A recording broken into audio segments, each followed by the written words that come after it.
As we mentioned earlier, polls are open in North Carolina's 9th district for today's special election. Democrat Dan McCready is facing off against Republican Dan Bishop. McCready lost to Republican Mark Harris by just 905 votes back in November, but state officials ordered a new election over allegations of fraud. Harris announced in February that he would not run again in the special election. President Trump held a rally in Fayetteville, North Carolina last night in support of Bishop. That's where he issued this warning to voters.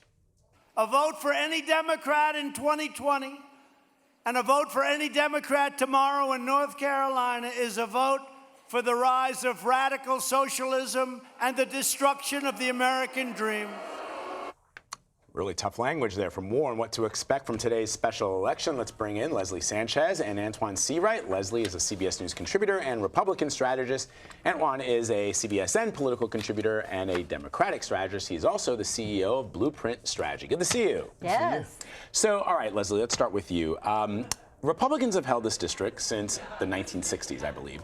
President Trump won it by 12 points in 2016. Mitt Romney did the exact same thing back in 2012. As you know, using history as our guide, should Republicans be at least comfortable in believing that they will hold on to the seat? Republicans should be positively feeling good about tonight, but the difference is it's a special election. Anytime you have special election, kind of all bets are off. This is a congressional race just on the Democratic side. They've spent $12 million, and most of that came outside. If you talk to me, any other election cycle said you're spending $12 million plus an additional $5 or $6 million outside expenditure just on one side of the aisle, I'd say that's crazy. But that just shows you how much vested interest both parties are having. You have a lot of outside congressional committees, Republican and Democrat, millions of dollars in those coffers, millions of dollars in those ads. But what's interesting about this particular seat, and North Carolina in particular, it's very much a bellwether state because there's about 41% who identify as Democrat, 42% who identify as Republican, and there's only 6 states in the country that are that close in terms of 0 or 1% dividing the state. So there's a lot of transformation. Republicans win 2010, 2012, Democrats won 2016, 2018. So it really is going to be indicative of those counties and how much Trump's effect is going to have on the vote turnout today. So, Antjuan, how fired up are Democrats? How fired up do they have to be? And what is it? Is it about the issues? Is it about Donald Trump? Is it about these allegations of fraud last time? Well, this is the largest case of election fraud in my political lifetime, in modern day history. So there's not allegations. This was actually a conviction. In fact, the brother testified that it was election fraud. That's number one. His son testified, right? Yes. That's number one. Number two, the $12 million figure Leslie spoke to, a lot of that was just in legal fees in order to get us to this point. Now, one could argue, is it the Trump effect? Is it the candidate? But what I do know, because I've been involved in this race for 27 months, Dan McCready has been the consistent factor in the race. The Republicans have had 2 candidates, and in both races, we still have been within striking distance. Democrat has not won since the 1960s. Again, this is a seat that the Republican National Committee uses to train young operatives because it's a seat that should be a bellwether for them. But here we are, 1 or 2 points either way. And so that says 2 things. One, I think it's the environment. But 2, I think it's the message and the type of candidate we've run. Dan is a Marine, a father, a small business person, and a very visible, loud Christian. So all the things that Republicans tried to attack him on, they cannot, because he's ran a very non-Washington, D.C. message, the same message that candidates won up and down the ballot in 18 to get us into the majority. So I think it's a toss-up tonight. Look, I'm cautiously optimistic because I've been down there for the past several weeks in the district. When you go to places where traditional Republicans would be saying, wouldn't even talk to Dan, they're embracing him, saying thank you for speaking to our issues, leading with health care. And I think that's a problem long-term for the Republicans. That's interesting. So, Leslie, you mentioned this being a referendum on President Trump. How popular is President Trump right now in that particular district and across the state? Sure. This is with Dan Bishop on the Republican side. You have somebody who's tied lockstep with the president. There's not a lot of daylight between them, and he's drawing a big contrast. I mean, he pointed to the press yesterday and used the same language that the president has used. Same language. He was also responsible for the bathroom, the very controversial bathroom bill, right. which kind of had a ripple effect across the country, and was not really the social issue that Republicans wanted to be talking about. But I think Antjuan's right. Health care was the issue the Democrats Democrats have been leading with. But what the contrast, where Bishop is closing, I think, strong and surging somewhat, is he's saying this is someone who's getting so much money from outside interests, such as Elizabeth Warren, such as Beto, who are really the extreme left of the party. And it's a kind of a false hope to think he's a centrist Democrat when he was somebody pushing these big tax shelters for the rich. These are the talking points. These are the closing points. And I think that's where you're activating Republicans. You were shaking your I wonder head. if this is much more of a referendum on the president's campaign style. You know, this focus on immigration, this pointing, calling Democrats socialists. Right. Like what we saw last night was what we're probably going to keep seeing at all these rallies throughout 2020. And if they don't like, if the voters don't like that, maybe it's not just the president, but the message that he's pushing. Let me tell you what we learned from focus groups we did in the district. It's the issue. It's Donald Trump's agenda that these people, independents and moderate Republicans who voted for Dan last time, this is the reason why they're coming home to him this time. And the thing about this race is the Republican National Committee and the campaign committee for the Republicans tried to paint this narrative of Dan as a liberal. Well, he rejected Pelosi. Most things that Republicans try to hit Democrats on, he's been anti those things. So he's been more like them on the issues, much like Conor Lamb and any other thing. And he rejected money from many Democrats in the Congress, including Pelosi, including some of the leadership. So he could not be tied to them. And it's not because he's playing politics.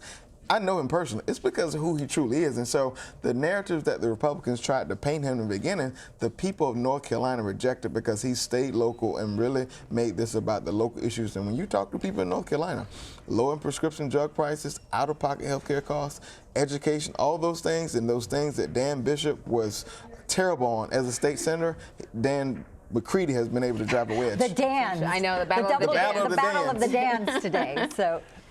Leslie, the president used last night's rally to address his own re-election. I want to play a little bit of what he had to say to the voters. You don't have any choice. You have to vote for me. I can leave right now. I can say, North Carolina, I've had it with you. I'm leaving right now. And you know what? You got to go out and vote. What are you going to do? Put one of these crazy people running our country again?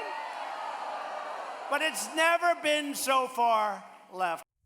You know, the language that's being used that you hear at the Trump rallies, that you hear sometimes from other candidates that are running for the Democratic nomination, it just strikes me. I see people on social media using really, really horrible language to describe fellow Americans, saying things that they hate America, they want to destroy America. And that language comes because the president uses it quite often on the campaign trail, or he uses it at these rallies. And it just, every time I see that, I think of President Lincoln saying with, malice towards none, that we're all, even after fighting a civil war, the president was saying, let's all come together, even though we, killed each other in astronomical numbers. And here we have the language being used of people that I just don't think, I haven't heard going back to the Civil War. It's really unbelievable. I think your point was also made by former Secretary of State Condoleezza Rice on CTM, CBS this morning, talking about exactly that. The thing she fears the most is the divisiveness. Because overall, we can argue about politics and ideology and who's got the best approach, but we all fundamentally are American.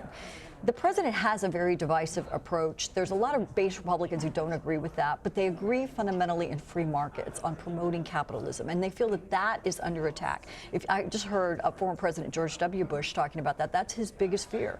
That right now, that kind of younger voters, and even Secretary Rice was talking about that they're, the millennial voters and even younger than that are really not looking at democracy and free markets the same way, and it is under attack. That's what you're hearing, Vlad. That there is a very striking contrast between an idea of socialism, where you have Democrats and now the extreme left pulling and pronouncing themselves as socialists, versus what has traditionally been, market-based economy and free personal responsibility. So that's the tone, and it's going to be a tough fight. I'm not going to argue, not just this election cycle, but probably for the next few. So several things. I think you've had one person running for our party's nomination, Bernie Sanders, declares as a socialist. The rest of them have been talking about issues that Democrats have been talking about for a long time. So when you hear Republicans paint those narratives as the party's pulling left and we're part of socialism, that's fundamentally not true.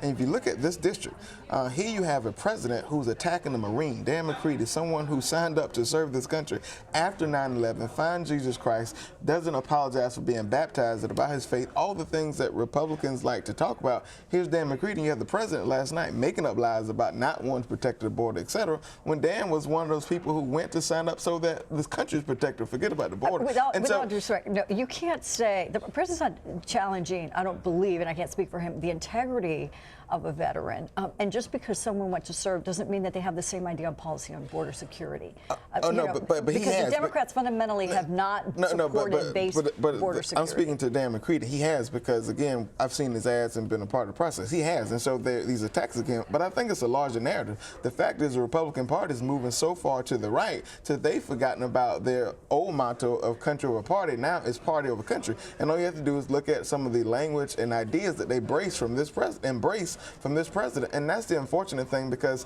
when you look at the two past Republican nominees, Mitt Romney and John McCain, I think they represented in their own way party. Even the Bushes, I think they represented truly the country. Regardless of their ideology. Now you have a president who can give two flying kites about that. It's all about him, his rhetoric, and the things that divide this country. And that's the dangerous part, life after Donald Trump. Really fascinating discussion. This is playing out in North Carolina as we speak. And Thank New you York. both. Yeah, that's right. Thank you, guys. And of course, you can follow CBSN all day long for full coverage of the race. And later tonight, as the votes get tallied, we will hear from CBS News Elections and Surveys Director Anthony Salvanto.